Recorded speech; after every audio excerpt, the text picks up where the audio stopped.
नगरसेवकांची आणि करावं लागेल. तुम्ही याच्यावरती कारवाई थेट फौजदारी हेच तुम्हाला सांगितलं. सोबत 2 पॉईंट सांगितले. त्यांनी काय सांगितलं, काही हे बिलाव सही केलेले नाही नगरसेवकांनी तरतूद, हे बिलाव सही करायचा अधिकार त्यांना नाहीये. त्याच्यामुळे काही माध्यमातून असं आलं होतं की बिलं दिली साहेब, कुठेच कॉन्ट्रॅक्टरचं नाव दिलेलं नसतं.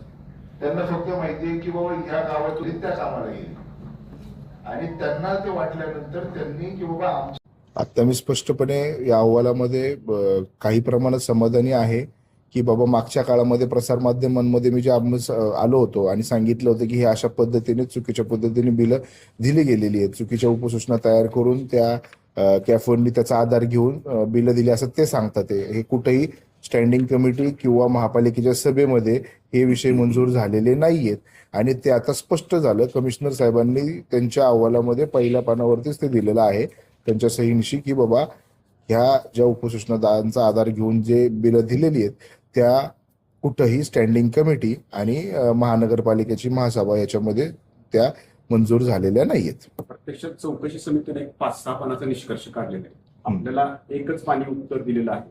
आयुक्त चालढकल करतायत किंवा तुम्हाला अंधारात ठेवण्याचा प्रयत्न त्यांच्याकडून होतोय.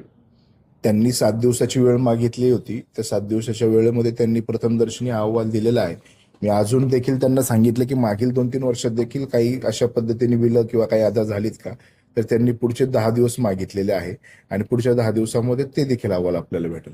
तेच वेळ काढूपाना सुरू आहे असं वाटतंय तुम्हाला? आधीच 7 दिवसाची वेळ होती, प्रत्यक्षात त्यांनी 12 दिवसानंतर अहवाल जो आहे तो सादर केला, परत 10 दिवसाचे 7 दिवसाची वेळ मागतात. 7 दिवस त्यांनी ते वर्किंग डेजचे पकडले होते. त्या वर्किंग डेजमध्ये महापालिकेच्या त्यांनी तो कालच्या डेटला माझ्याकडे रात्री उशिरा आला, पण माझ्या हातामध्ये तो आज सकाळी मला वाचायला भेटला. 11:30 वाजता मी त्याची रिसिव्ह घेतली आणि मग ती प्रसारमाध्यमांना तुमच्याकडून पोहोचवली. पुढच्या 10 दिवसामध्ये निश्चितपणे कागद जास्त आहेत, 3-4 वर्षाचा काळ मागचा गेलेला आहे, तर त्यांना 10 दिवस वेळ मागणं स्वाभाविक आहे आणि तेवढी 10 दिवसाची वेळ आम्ही ग्राह्य धरलेली. मुख्य लेखाधिकारी असाही उल्लेख नाहीये, तर तुमचे तर आरोप त्यांच्यावरती होते.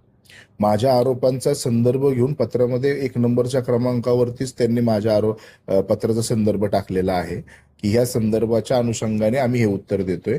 त्याच्यामुळे माझ्या पत्रात तर निश्चितपणे तेच लिहिलेलं आहे की माझा आरोप कॅफोनवरती आहे आणि ते उत्तर मला समाधानकारक पहिल्या प्रथमदर्शनी तर आहे की बाबा त्याच्यामध्ये मी केलेले आरोप हे खरे होते. ठेकेदारांनी ज्या पद्धतीने धाडस दाखवले ते नगरसेवकांच्या सह्या आणण्याचा, त्याच अनुषंगाने ते म्हटलं जातं की नियमाने घेऊन ह्या दिसत नाहीये. तर आपण ज्या ठेकेदारांनी या सह्या आणलेल्या आहेत त्यांच्यावरती काय कारवाई करणार आहात का? त्यांना ब्लॅकलिस्ट केलं जाणार आहे? पुढच्या 10 दिवसाचा जो अहवाल येईल त्याच्यामध्ये सखोल अहवाल आल्यानंतर आपल्या ते निदर्शन असेल की त्याच्यामध्ये कोण कोण ठेकेदार होते, त्या ठेकेदारांनी अशा पद्धतीने केलंय का आणि अशा पद्धतीने जर त्यांनी केलं असेल तर निश्चित त्यांच्यावर देखील कारवाई करायची आपण मागणी करणार आहे.